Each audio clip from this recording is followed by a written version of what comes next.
Olá, sejam todos muito bem-vindos de volta. Eu sou Felipe Novaes, eu sou advogado, professor de Direito Civil aqui do nosso curso da UAB e a gente continua falando sobre o direito das obrigações e o assunto é a solidariedade.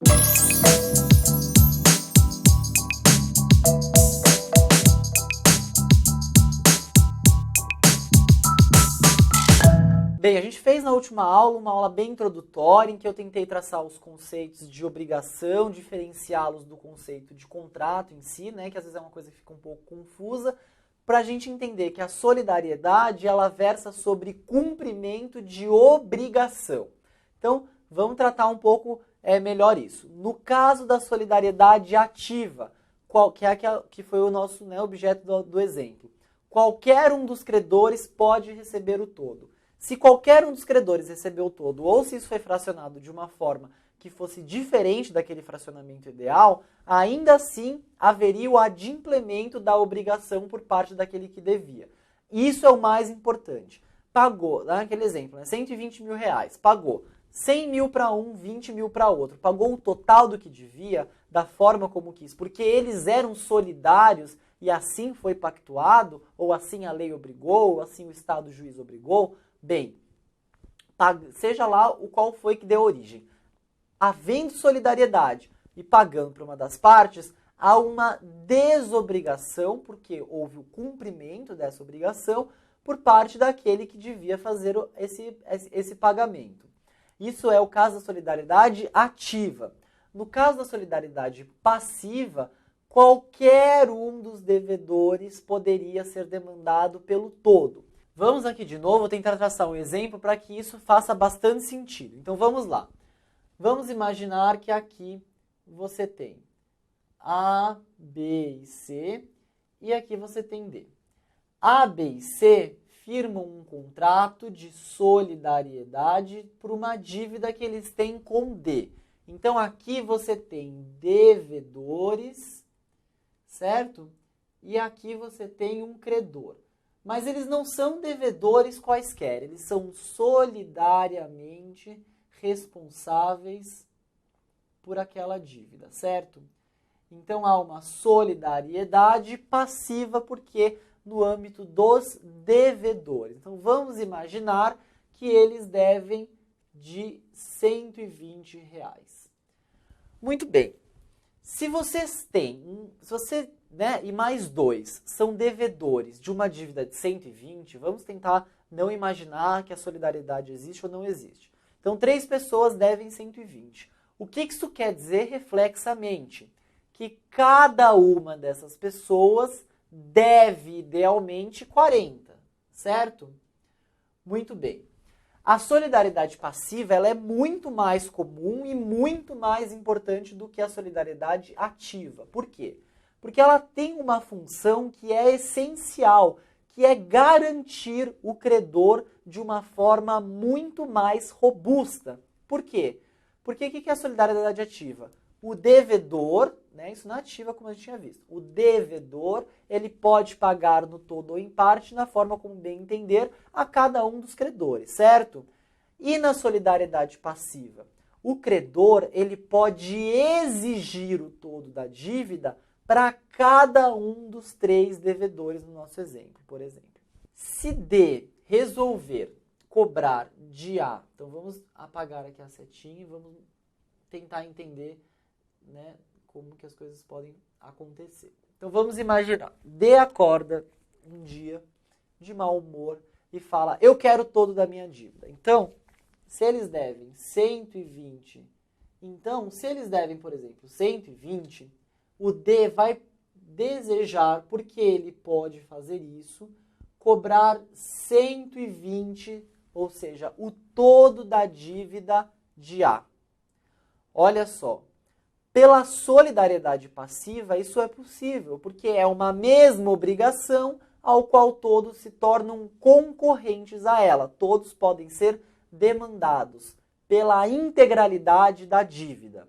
E aí, nesse caso, A vai ter que pagar os 120 demandados de D, o todo da dívida, ele vai ter que pagar para D. Olha só, nesse caso aqui, a gente vai ver que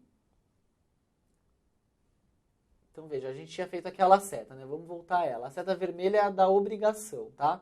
A seta azul é a de quem está demandando. Então, aqui você tem que A, B e C, conjuntamente, possuem uma obrigação de pagar, certo? Uma obrigação de dar, no caso, dinheiro, certo? Ok. Se A é demandado pelo todo, como a gente tinha visto. Então, A foi demandado pelo todo de 120, que é o integral. Então, qual vai ser a consequência? Se ele paga, que ele está sendo demandado e ele paga, a consequência é que essa obrigação aqui vai morrer, vai ser extinta. A, B e C vão ficar desobrigados em relação a D. Ah, mas está muito injusto. O A pagou 120, o B não pagou nada, o C não pagou nada. Que coisa é essa? Veja, nessa situação, o B e o C vão poder ser demandados por A para pagarem. Então, veja, encerrou-se uma obrigação, mas isso fez nascer duas outras obrigações. A obrigação de B e de C. E no que consistem essas duas obrigações? As obrigações de pagar. Então, tanto B quanto C vão passar a ter outras obrigações. Olha como as obrigações e os negócios jurídicos e os contratos, eles não se confundem. B e C vão passar a ter a obrigação de pagar para A. Quanto? O valor ideal ao qual eles deviam. Cada um vai ter que pagar para ele 40. Então, qual que é a função da obrigação aqui? Proteger esse cara. Então, ele fala, olha, vocês querem ser emprestados? Vamos imaginar que foi essa a origem do contrato. Ele fala, vocês querem ser emprestados? Tudo bem. Com juros, correção, no prazo que vocês querem pagar, vai ficar 150 o contrato final, ok? Isso aí quem está falando é esse aqui, é o D. Mas, se vocês firmarem essa dívida, um contrato de solidariedade passiva, de devedores entre vocês, então eu vou passar a ter uma garantia maior de que eu vou poder receber. Porque tanto A quanto B quanto C vão poder me pagar. Então, eu vou reduzir este preço para 120. Então, veja, a solidariedade passiva, ela vai proteger o D, ela vai proteger o credor. E quem que vai poder se dar eventualmente pior nessa história? O devedor lá, então vamos imaginar o A, que paga o todo para o D e que depois ele vai ter que ir atrás do B e do C para que receba aquilo pelo qual ele deveria pagar.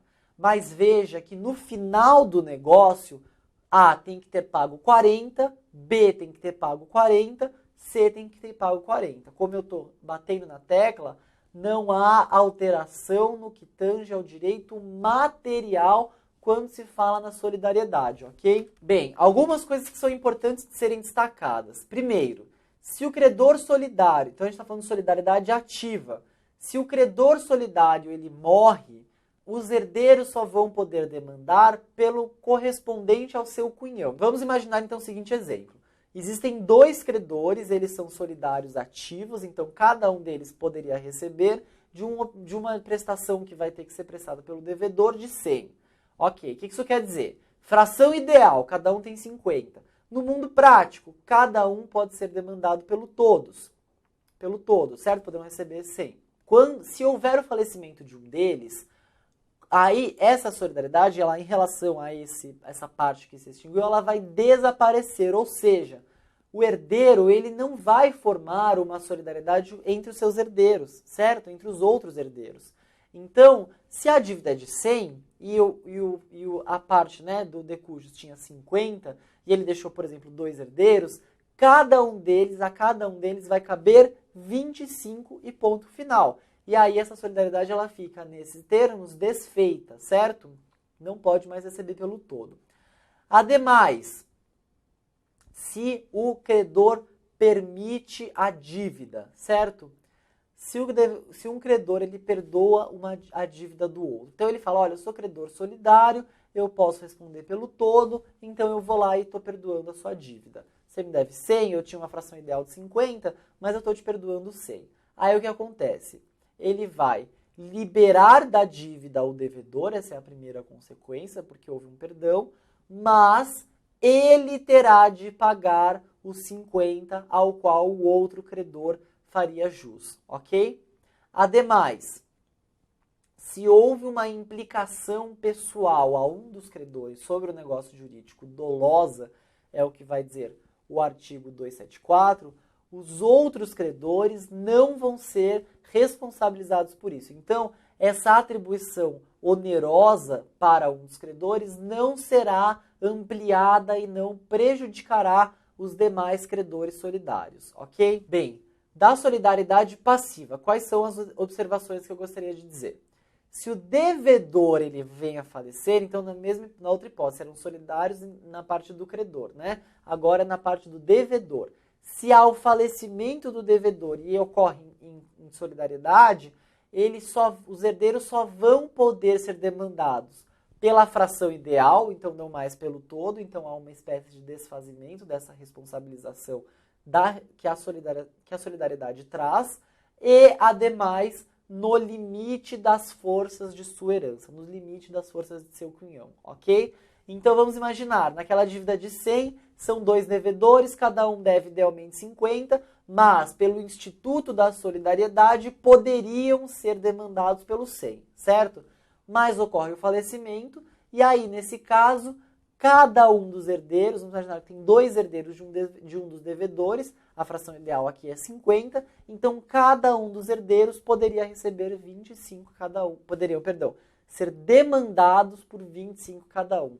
Ah, mas eu recebi 15 de herança, então você só vai poder ser demandado e responder pelos 15, até o limite das suas forças, ok? Ademais, se a prestação ela se impossibilitar por culpa de um dos devedores, então imagina, tem um todo ali que responde por uma obrigação, certo? Mas, então temos lá mais de um devedor, A, B e C.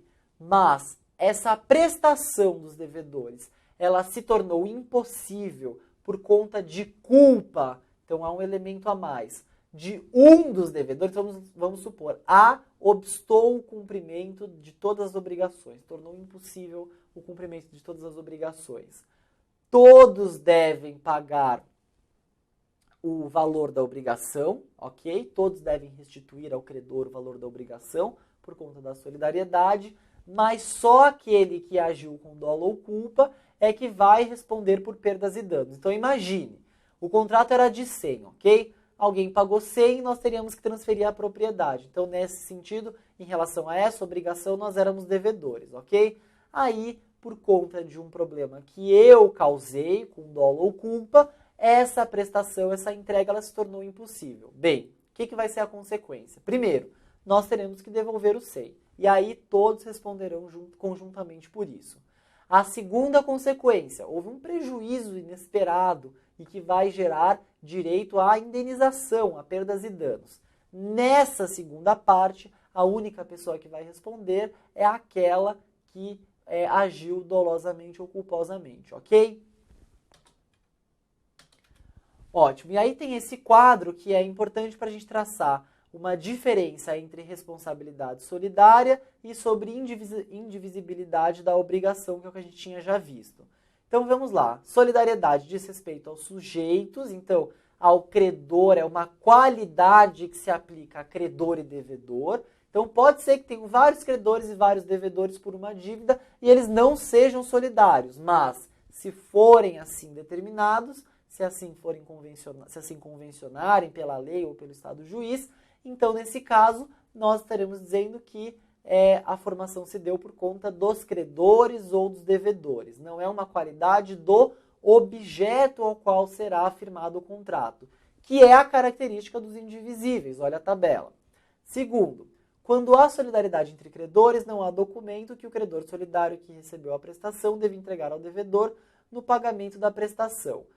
E é o contrário da indivisível. Então, na obrigação indivisível, se você paga para um dos credores e para você ter como consequência a extinção da sua obrigação de pagar, você precisa daquele documento que a gente já disse.